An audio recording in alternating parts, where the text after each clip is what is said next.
জাতীয় বিশ্ববিদ্যালয়ের admit card নিয়ে রোজ 4টা ভুল শিক্ষার্থীরা করছো, সেই ভুলগুলো করো না। আমি তোমাদেরকে মনোযোগ দিয়ে ভিডিওটা দেখো, এই ভিডিওটা শোনো, তোমার কাছে লাগবে। জাতীয় বিশ্ববিদ্যালয়ের শিক্ষার্থীরা অনেকে এডমিট ডাউনলোড করেছে, অনেকে করো নাই। দুইজনের জন্য কথাগুলো বলা, এবং এই ভিডিওর শেষ পর্যন্ত দেখবা। তুমি কমেন্ট করে জানাবা তোমার কোনো প্রশ্ন থাকলে সেটা। আর অবশ্যই আমাদের সাথে সাবস্ক্রাইব করে যুক্ত থাকবে, কারণ শুধুমাত্র এখানে না, সামনে তোমাদের পরীক্ষা। এই যে দেখতে পাচ্ছ গতকালকে অনার্স ফার্স্ট ইয়ারের ফর্ম ফিল আপ শুরু হয়েছে, সেটা কিন্তু তোমাদের সিনিয়রদের, ওরা যারা অলরেডি পড়ছে। আমরা কিন্তু নিয়মিত জাতীয় বিশ্ববিদ্যালয়ের সব update, first year, second year, third year, final year সব আপডেট এই চ্যানেলে দিব।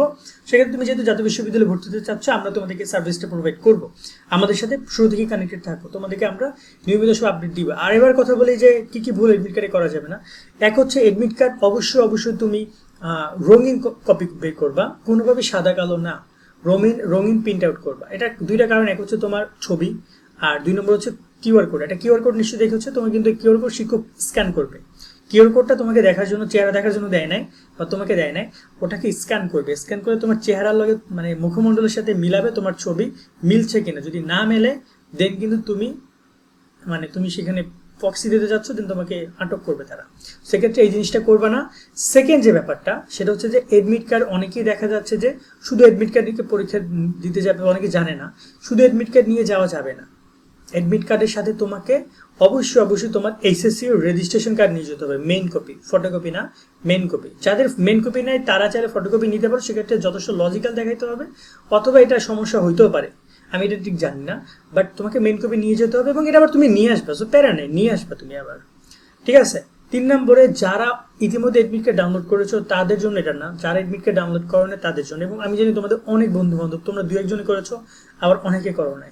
সেক্ষেত্রে এডমিট কার্ড ডাউনলোড করার জন্য তোমরা লাস্ট টাইম পর্যন্ত কোনোভাবে অপেক্ষা করো না, অপেক্ষা করা যাবে না। আমি এর আগে একটা ভিডিওতে বলেছিলাম তোমরা লাস্ট টাইমে ট্রাই করো, কারণ এখন বর্তমানে জাতীয় বিশ্ববিদ্যালয়ের যে ওয়েবসাইটের অবস্থা, তাতে লাস্ট টাইম যদি বন্ধ থাকে তোমরা তো কান্নাকাটি করবা।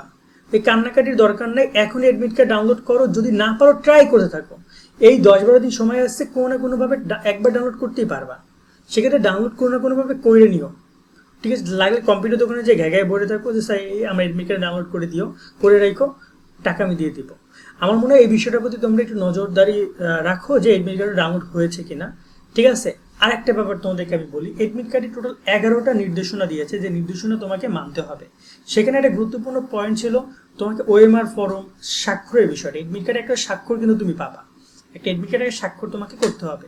এই স্বাক্ষরটা অনেক শিক্ষার্থী ভুল করবা, এবং এই ভুলের কারণে তোমাকে মাসুলও পাওয়া দিতে হবে।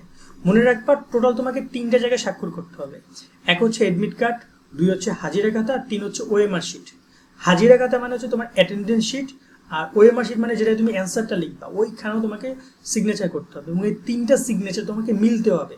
তুমি যদি বাংলায় করো 3টা, তাহলে 3টাই বাংলায় করবা, একটা বাংলায় করবা, 2টা ইংরেজিতে করবা, না মিললে কিন্তু ঝামেলায় করবা। সেক্ষেত্রে তুমি বুঝে শুনে এডমিট কার্ডের সিগনেচারটা করবা। এই 3টা পয়েন্টটা, 3টা সিগনেচার একই সিগনেচার হইতে হবে। এই বিষয়গুলোর প্রতি খেয়াল রাখবা। আজকের মতো এই ভিডিওটা আমরা এই মধ্যেই শেষ করছি। তোমাদের কোনো প্রশ্ন থাকলে তোমরা কিন্তু কমেন্টের মাধ্যমে আমাদেরকে জানাতে পারো। সকলে অনেক ভালো থাকবা। আল্লাহ হাফেজ।